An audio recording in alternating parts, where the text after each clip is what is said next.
Je suis installé depuis novembre 2016. J'ai racheté le magasin en 2013, qui était à l'époque une quincaillerie, dans laquelle j'ai fait pas mal de travaux pour en faire une armurerie. Avec un espace vêtements qui est ici. J'ai essayé d'avoir le maximum de choix. J'ai pas une boutique qui est non plus immense, mais sachant que je suis tout seul au magasin, c'est amplement suffisant. Uriel, moi je suis natif du canton d'Uriel, hein, je suis natif de Viplay. Donc j'étais au collège à Uriel. Et pourquoi Uriel? En fait, je me suis toujours dit que j'allais revenir au pays, ça c'était certain. Donc j'ai passé 14 ans à Saint-Étienne. Et au bout de 14 ans, j'ai jugé qu'il était temps de revenir. Et j'ai su que Madame Chabrol vendait le local. Et donc du coup, c'est l'opportunité qui a fait que je me suis installé ici. Sachant que je connaissais quand même pas mal de chasseurs. Et que pas mal de chasseurs justement avaient entendu parler de moi. Ils savaient ce que je faisais à Saint-Étienne, donc du coup ça m'a facilité un petit peu les premiers clients, on va dire. Alors le métier d'armurier, c'est un métier qui est très vaste.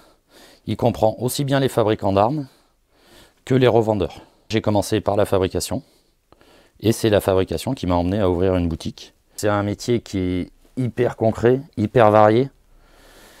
Par contre, pour lequel il faut être passionné. Et ça, c'est absolument indispensable. Si on n'est pas passionné, surtout pas se lancer. Et le métier d'armurier, donc moi, tel que je l'ai appris, c'est la fabrication d'armes. Donc on part du morceau de métal le plus simple, donc un prisme. On part d'une ébauche de noyer et on fabrique une arme. Ça comprend de l'usinage. On a de la machine conventionnelle, on a de la machine numérique, mais énormément de travail se fait à la main, quoi. L'armurerie, c'est 19 métiers. Alors à Uriel, moi je fabrique des crosses, je peux fabriquer de la pièce sur mesure, donc sur des armes anciennes qui ont été cassées. Je peux refaire une pièce de A à Z, ça c'est pas un souci. Et après, si je fabrique une arme, je prends une base mécanique. Donc ce qu'on appelle une base mécanique, c'est soit un fusil existant, soit une base brute de fabrication. Donc c'est une réparation. La pièce était cassée, comme on peut le voir. Donc il m'a demandé d'en refaire une. Donc j'ai refait une pièce.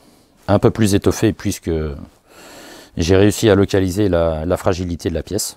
Donc du coup je l'ai fait un petit peu plus grosse pour plus que ça se reproduise. Quand je travaillais en fabrication, on pouvait arriver à faire 3 pièces strictement identiques. Ce qu'on appelait des triplettes. Donc, c'est-à-dire, quand je vous dis strictement identique, on avait des crosses qui étaient à une tolérance de 1/2 dixième en épaisseur, en longueur, enfin c'était du strictement identique. Alors là, on arrive dans la partie occasion. Donc c'est un nouveau atelier que j'ai créé justement pour pouvoir mettre des armes d'occasion, soit en dépôt-vente, soit des reprises tout simplement. Et après, il y a une école en France. Donc c'est entrée sur dossier, et ils prennent 12 élèves en CAP et 12 élèves en brevet des métiers d'art. Donc le CAP se fait en 1 année et le brevet des métiers d'art se fait en 2 ans. Moi j'ai fait un brevet des métiers d'art.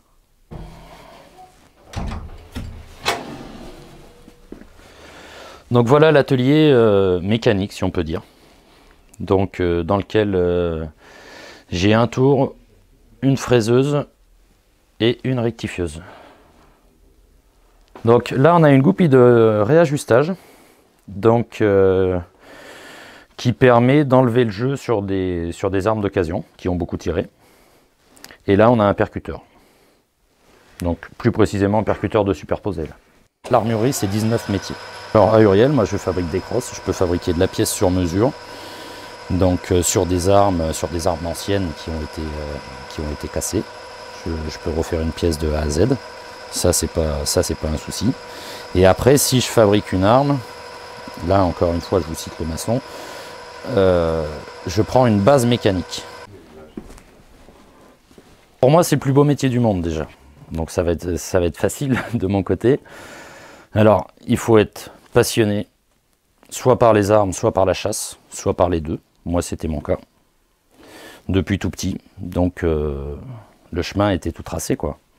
C'est un métier dans lequel on n'a pas de routine, enfin du moins quand on est à son compte. Après, quand on travaille pour des fabricants, c'est différent. On travaille toutes les matières, le bois, le métal, pourquoi pas du téflon si besoin, de l'aluminium, on peut travailler absolument tout.